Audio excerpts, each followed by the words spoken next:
Welcome to the History of North America. I'm Mark Vinette. On March 22, 1622, warriors of the Powhatan paramount chiefdom launched a deadly military offensive against English settlers in Virginia. English retaliation resulted in a tragic decade-long conflict that led to destruction and suffering and redefined Powhatan-English relations in the colony. Let's learn more about this conflict from our friends at LibriVox. The Indian Massacre in Virginia.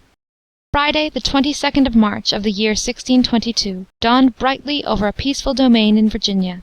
In the 15 years that had passed since the first settlers landed and built themselves homes at Jamestown, the dominion had spread until there were nearly 80 settlements, while scattered plantations rose over a space of several hundred square miles.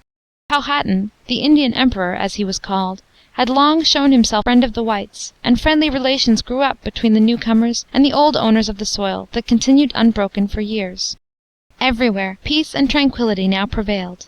The English had settled on the fertile lands along the bay and up the many rivers. The musket had largely given place to the plough, and the sword to the sickle and the hoe, and trustful industry had succeeded the old martial vigilance. The friendliest intercourse existed between the settlers and the natives. These were admitted freely to their houses, often supplied with firearms, employed in hunting and fishing, and looked upon as faithful allies, many of whom had accepted the Christian faith. But in 1618 the mild-tempered Powhatan had died, and Opechancanough, a warrior of a very different character, had taken his place as chief of the Confederacy of Tribes. He was a true Indian leader. Jealous of the progress of the whites, he nourished designs against them. But these were hidden deep in his soul, and he vowed that the heavens should fall before he would lift a hand in war against his white friends. Such was the tranquil and peaceful state of affairs which existed in Virginia in the morning of March 22, 1622. There was not a cloud in the social sky, nothing to show that the Indians were other than the devoted allies of the whites. On that morning, as often before, many of the natives came to take their breakfast with their white friends, some of them bringing deer, turkeys, fish, or fruit, which as usual they offered for sale. Others of them borrowed the boats of the settlers to cross the rivers and visit the outlying plantations. By many a hearth the pipe of peace was smoked, the hand of friendship extended, the voice of harmony raised. Such was the aspect of affairs when the hour of noontide struck on that fatal day. In an instant, as if this were the signal of death, the scene changed from peace to terror. Knives and tomahawks were drawn, and many of those with whom the natives had been quietly conversing a moment before were stretched in death at their feet. Neither sex nor age was spared. Wives were felled, weltering in blood, before the eyes of their horrified husbands. The tender infant was snatched from its mother's arms to be ruthlessly slain. The old, the sick, the helpless were struck down as mercilessly as the young and strong. As if by magic, the natives appeared at every point, yelling like demons of death, and slaughtering all they met. The men in the fields were killed with their own hoes and hatchets. Those in the houses were murdered on their own hearthstones. So unlooked for and terrible was the assault, that in that day of blood 347 men, women, and children fell victims to their merciless foes. Not content with their work of death, the natives mutilated the bodies of their victims in the most revolting manner, and revelled in their crimes. One old soldier, who had served under Captain John Smith, was severely wounded by his assailant. He clove the skull of one of them with an axe, and the others at once took to flight. In the same way, a Mr. Baldwin, whose wife lay bleeding from many wounds before his eyes, drove away a throng of natives by one well-aimed discharge from his musket. A number of fugitive settlers obtained a few muskets from a ship that was lying in a stream near their homes, and with these they routed and dispersed the Indians for a long distance round. The principal settlement, that of Jamestown, was a main point for the proposed Indian assault. Here the confidence and sense of security was as great as in any of the plantations, and only a fortunate warning saved the settlers from a far more terrible loss. One of the young converts among the Indians, moved by the true spirit of his new faith, warned a white friend of the deadly conspiracy, and the latter hastened to Jamestown with the ominous news. As a result, the Indians on reaching there found the gates closed and the inhabitants on the alert. They made a demonstration, but did not venture on an assault, and quickly withdrew. Such was the first great Indian massacre in America, and one of the most unexpected of them all. It was the work of Opechancanough, who had laid his plot and organized the work of death in the most secret and skilful manner. Passing from tribe to tribe, he eloquently depicted their wrongs, roused them to revenge, pointed out the defenseless state of the whites, and worked on their passions by promises of blood and rapine. A complete organization was formed, the day and hour were fixed, and the Indians of Virginia waited in silence and impatience for the time in which they hoped to rid the land of every white settler on its soil, and win back their old domain. While they did not succeed in this, they filled the whole colony with terror and dismay. The planters who had survived the attack were hastily called in to Jamestown, and their homes and fields abandoned, so that of the 80 recent settlements, only 6 remained. Some of the people were bold enough to refuse to obey the order, arming their servants, mounting cannon, and preparing to defend their own homes. One of these bold spirits was a woman, but the authorities at Jamestown would not permit this, and they were all compelled to abandon their strongholds and unite for the general defense. The reign of peace was at an end, a reign of war had begun. The Indians were everywhere in arms, with Opechancanough at their head. The settlers, as soon as the first period of dread had passed, marched against them, burning for revenge, and relentless slaughter became the rule. It was the first Indian war in the British settlements, but was of the type of them all. Wherever any Indian showed himself, he was instantly shot down. Wherever a white man ventured within reach of the bow, he was slain on the spot or dragged off for the more dreadful death by torture. There was no truce, no relaxation. It was war to the knife. Only when seed time was at hand did necessity demand a temporary pause in hostilities.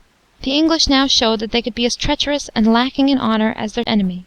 They offered peace to the Indians, and in this way induced them to leave their hiding places and plant their fields. While thus engaged, the English rushed suddenly upon them and cut down a large number, including some of the most valiant warriors and leading chiefs. From that time on there was no talk or thought of peace. Alike the plantation buildings of the whites and the villages of the Indians were burned. The swords and muskets of the whites, the knives and tomahawks of the red men, were ever ready for the work of death. For 10 years the bloody work continued, and by the end of that time great numbers of the Indians had been killed, while of the 4,000 whites in Virginia, only 2,500 remained. Exhaustion at length brought peace, and for 10 years more the reign of blood ceased. Yet the irritation of the Indians continued. They saw the whites spreading ever more widely through the land and taking possession of the hunting grounds without regard for the rights of the native owners, and their hatred for the whites grew steadily more virulent. Opechancanough was now a very aged man. In the year 1643 he reached the 100th year of his age. A gaunt and withered veteran, with shrunken limbs and a tottering and wasted form, his spirit of hostility to the whites burned still unquenched. Age had not robbed him of his influence over the tribes. His wise counsel, the veneration they felt for him, the tradition of his valorous deeds in the past gave him unquestioned control, and in 1643 he repeated his work of 21 years before, organizing another secret conspiracy against the whites. It was a reproduction of the former plot. The Indians were charged to the utmost secrecy. They were bidden to ambush the whites in their plantations and settlements, and at a fixed time to fall upon them, and to spare none that they could kill. The conspiracy was managed as skilfully as the former one. No warning of it was received, and at the appointed hour the work of death began. Before it ended, 500 of the settlers were ruthlessly slain. They were principally those of the outlying plantations. Wherever the settlers were in a position for effective resistance, the Indians were routed and driven back to their forest lurking places. Their work of death done, the natives at once dispersed, knowing well that they could not withstand their foes in open fight. Sir William Berkeley, the governor of Virginia, hastily called out a strong force of armed men, and marched to the main seat of the slaughter. No foes were to be found. The Indians had vanished in the woodland wilderness. It was useless to pursue them farther on foot, and the governor continued the pursuit with a troop of cavalry, sweeping onward through the tribal confines. The chief result of the expedition was the capture of the organizer of the conspiracy, the hoary leader of the tribal confederacy, who was found near his place of residency on the Pamunkey. Too feeble for hasty flight, his aged limbs refusing to bear him, and his weakened sight to aid him, he was easily overtaken by the pursuers, and was carried back in triumph to Jamestown, as the very central figure of Indian hostility. It was the clement purpose of the governor to send the old chief to England as a royal captive, there to be held in honorable custody until death should close his career, but this purpose was not to be achieved. A death of violence awaited the old Indian chieftain. A wretched fellow of the neighborhood, one of the kind who would not have dared to face an Indian in arms, slipped secretly behind the famous veteran, and shot him with his musket through the back, inflicting a deadly wound. Aged and infirm as Opechancanough was, the wound was not instantly mortal. He lingered for a few days in agonizing pain. Yet to the last moment of his life his dignity of demeanor was preserved. It was especially shown when a crowd of idlers gathered in the room to sate their unfeeling curiosity on the actions of the dying chief. His muscles had grown so weak that he could not raise his eyelids without aid, and on hearing the noise around him he motioned to his attendants to lift his lids, that he might see what it meant. When he saw the idle and curious crowd, a flash of wounded pride and just resentment stirred his vanished powers. Sending for the governor, he said, with a keen reproach that has grown historic, "Had I taken Sir William Berkeley prisoner, I would not have exposed him as a show to my people." Closing his eyes again, in a short time afterward, the Indian hero was dead. With the death of Opechancanough, the confederacy over which Powhatan and he had ruled so long came to an end. It was now without a head, and the associated tribes fell apart. How long it had been in existence before the whites came to Virginia we cannot say, but the tread of the white man's foot was fatal to the Indian power, and as that foot advanced in triumph over the land, the strength of the Indians everywhere waned and disappeared. I'm Mark Vinette, and I hope you're enjoying the ride.